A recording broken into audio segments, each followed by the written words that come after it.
¿Qué tal? ¿Cómo están amigos y amigas de esta comunidad? Como siempre, un gusto, como siempre, un placer. Lawfare en México, sí, así como lo escuchan. Una intentona para destituir desde la Suprema Corte de Justicia al presidente Andrés Manuel López Obrador. Pero vamos por partes, por supuesto. De entrada, ¿qué es el lawfare? Bueno, a comienzos del 2017, si no mal recuerdo, se gestó lo que algunos analistas titularon como la guerra judicial en Argentina y en Brasil y se comenzó a argumentar sobre la necesidad, la urgencia de conocer mejor este fenómeno.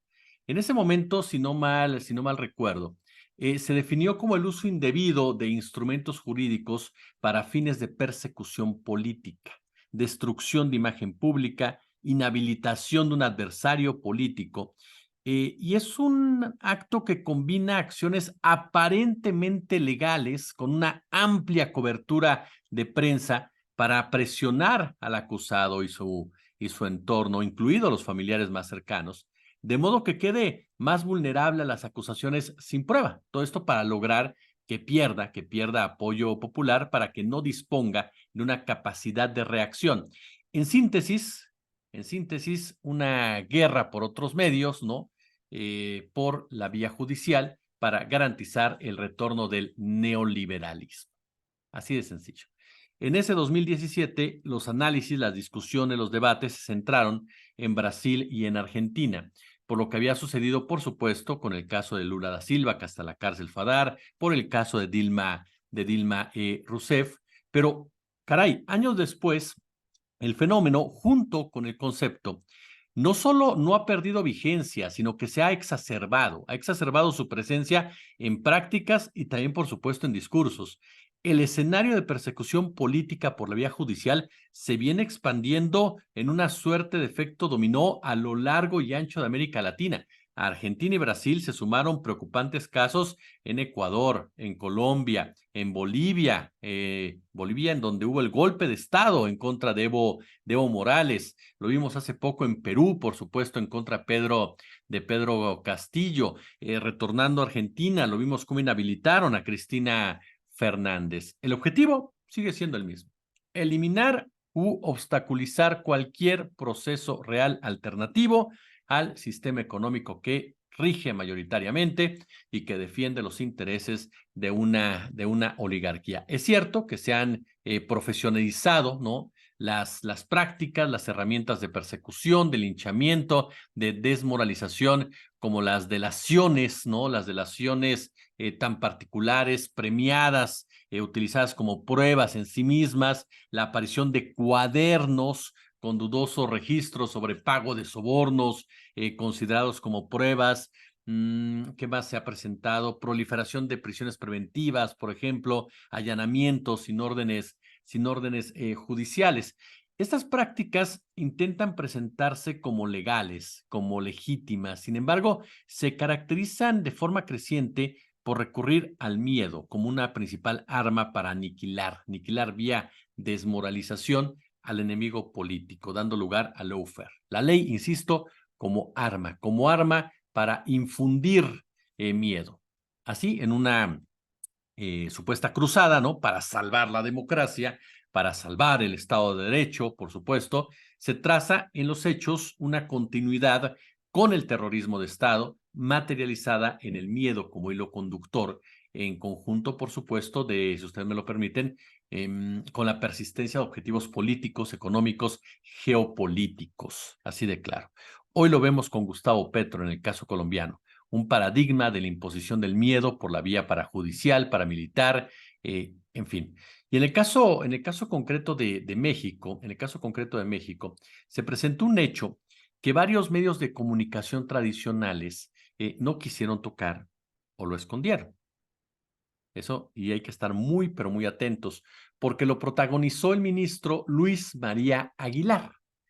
Este ministro que en los últimos días se ha hecho muy famoso por estar dando amparos a todo aquel que lo pide en contra de los libros de texto, pero sobre todo por proteger los intereses de Ricardo Salinas Pliego, para que éste no pague impuestos junto con otros empresarios. así de claro, así de sencillo. Bueno, este hombre, fíjese bien, en este momento en el cual se le exige a Salinas Pliego que pague impuestos, y a los empresarios que paguen impuestos, este sujeto elaboró un proyecto de sentencia judicial que plantea destituir al presidente Andrés Manuel López Obrador por un amparo. Esto ante la negativa del Ejecutivo Federal de ratificar por un segundo periodo de 10 años a una magistrada del Tribunal Federal de Justicia Administrativa.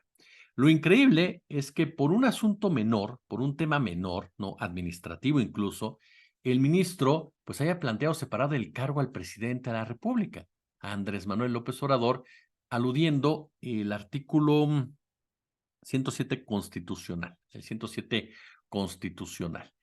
El proyecto de sentencia estaba ya listo, estaba ya preparado para ser discutido en la sesión de la segunda sala del máximo tribunal del país, pero fue retirado de último minuto de la discusión, tal y como lo informó incluso el propio ministro presidente de esa sala, el señor Alberto Pérez Dayán, pero ahí queda una primera intentona que no es como algunos opinadores de los medios tradicionales han dicho, un asunto menor o que estamos viendo moros con tranchete.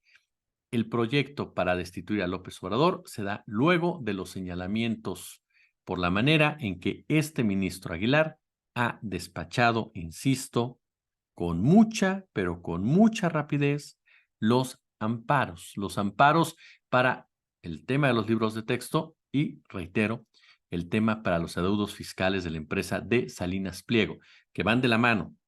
¿Quién fue el que armó su relajito por los libros de texto con la educación socialista, que se lanzó a la yugular de Citlali Hernández, de Max Arriaga, de los titulares de educación pública, de Hacienda?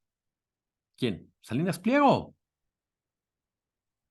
¿Quién es el ministro que está amparando a Salinas Pliego? Luis María Aguilar. ¿Quién es el que debe impuestos? Salinas Pliego.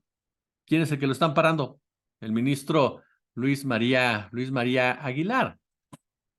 Esa es la realidad de las cosas. Y a pesar de la magnitud de los temas, Manuel Hernández Borbolla en Twitter pone algo muy cierto. Los grandes medios mexicanos taparon el caso. De plano, prefirieron darle más cobertura al tema del INAI, ¿no? Lo cual obviamente mostró a su vez la doble pinza golpista vía el Poder Judicial y el aparato mediático, que son los brazos políticos de una oligarquía, ¿no?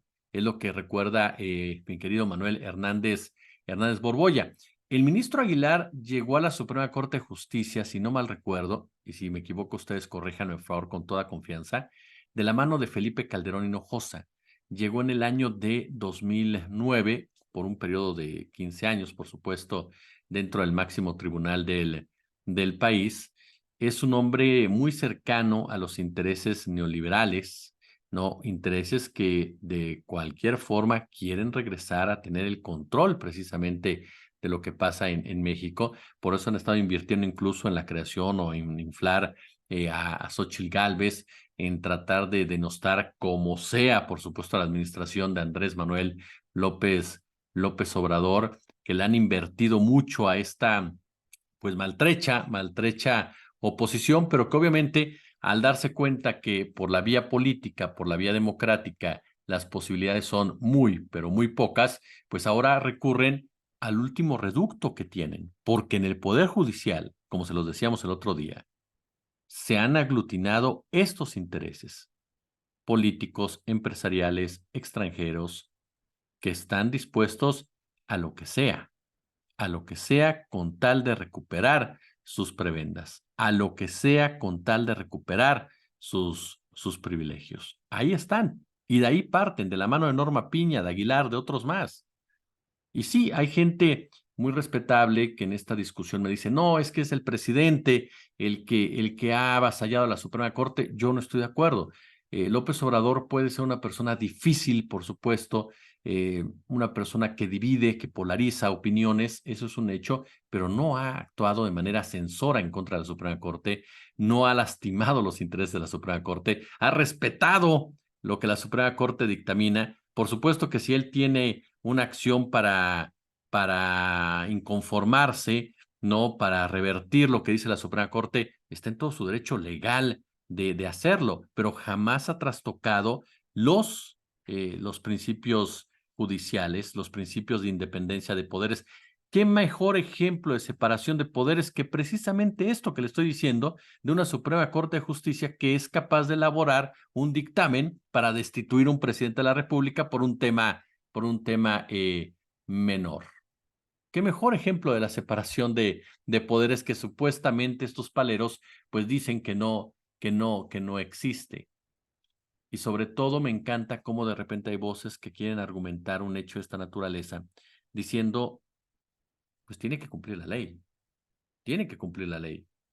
Por favor, no nos chupemos el dedo. La Suprema Corte de Justicia, el Poder Judicial, como se los acabo de mencionar, es el último reducto de estos intereses políticos y económicos. Y van a intentar, por supuesto, todo lo necesario. Y van a impedir cualquier transformación, cualquier cambio al interior del Poder Judicial. ¿Por qué? Porque no les conviene. Están preparando armas, por supuesto, para lo que viene el próximo año. Y reitero, ante la falta de resultados en materia política, ante la falta de resultados en materia electoral, ante la falta de resultados en generar inestabilidad, incluso en cuestiones de violencia, a través de sus brazos armados, que son los cárteles de la droga, ahora intentan utilizar a la Suprema Corte de Justicia de la Nación. Como siempre, un gusto, como siempre, un placer.